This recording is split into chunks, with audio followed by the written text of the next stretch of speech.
Hindi ko alam.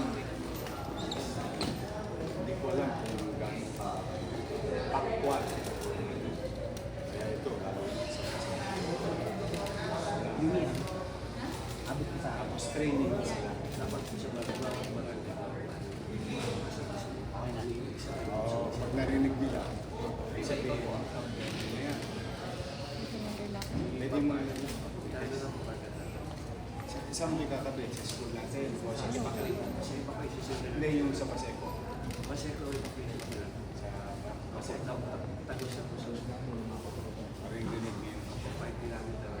Kasi lalo yung sa dagat. Pero ito itong solar power, ano lang to, additional. Pero paano pag kailangan natin ng kuryente? May battery na Ito na yan, ano? Okay. Ganyan ang itsura niya. Kailangan natin. to build after. Takot ako. Binasa ko. Dahil ikaw nga muna ko naisip pa-araw ko sa'yo. Sige. Nata niyo, kapit na. Asa. Sige. Okay. Tarong lang. Para saan yan? Mga early warning device that we are putting in right areas, especially sa area na kung saan malapit sa bahagi ng tubig. Kasi hindi natin alam yung mga bagyo nagdudulot, yung malalakas sa bagyo, nagdudulot talaga ng panganib yun.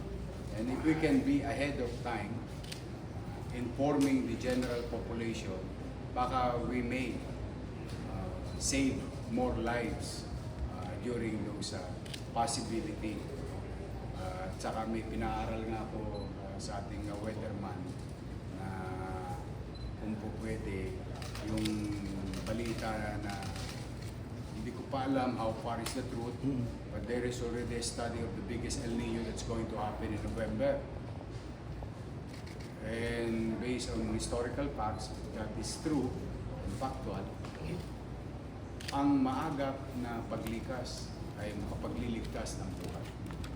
With these tools that we are putting into places, hindi lang ito nagagamit sa Lindon o sa Suno, lalong-lalo na sa Baguio. And you know that already, historically, ang Pilipinas, at only Manila, ay nahambalos ng bagyo, malaking portion ng taon.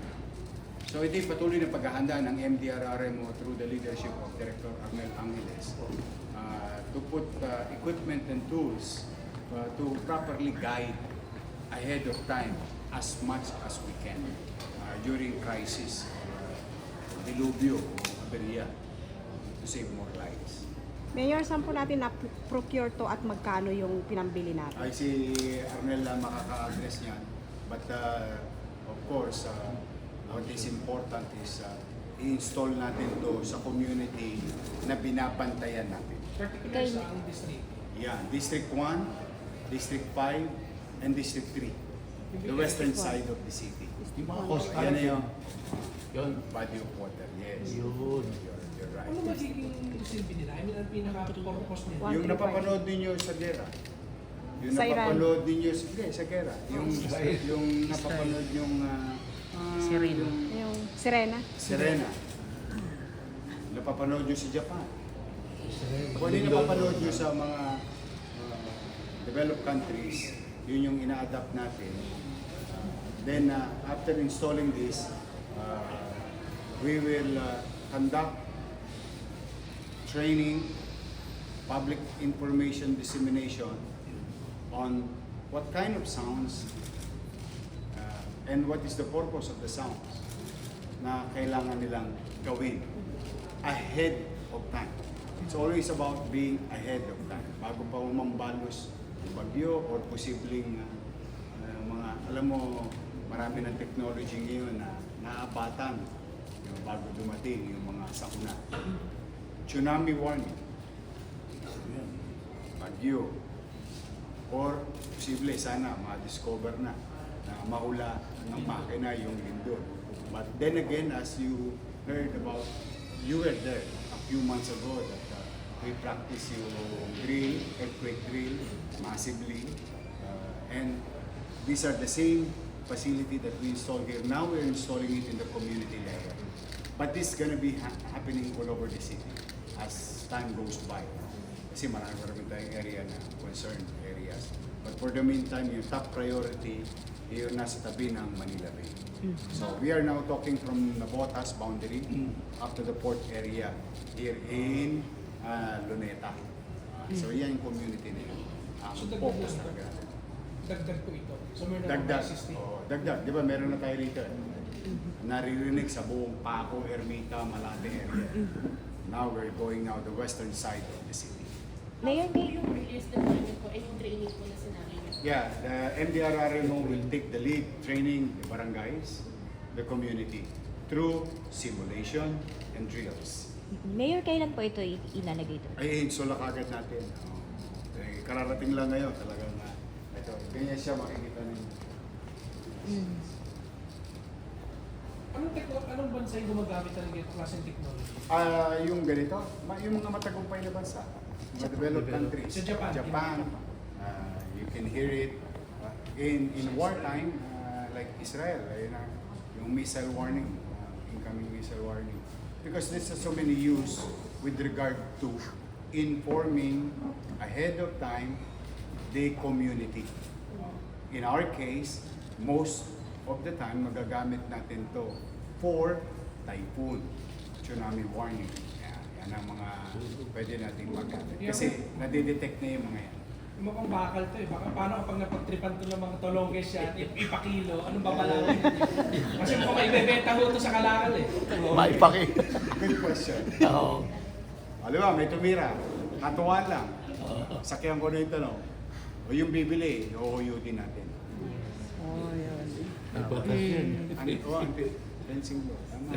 So parang nanawagan kayo, Government protektahan property. na lahat din ng mga residente. Unang-una, ito ay binibili natin para sa kapakanan ng lahat. Katulad halimbawa, yung bidet sa ospital, di ba? Hindi naman yung stainless, hindi yung mabibenta. Sa iba.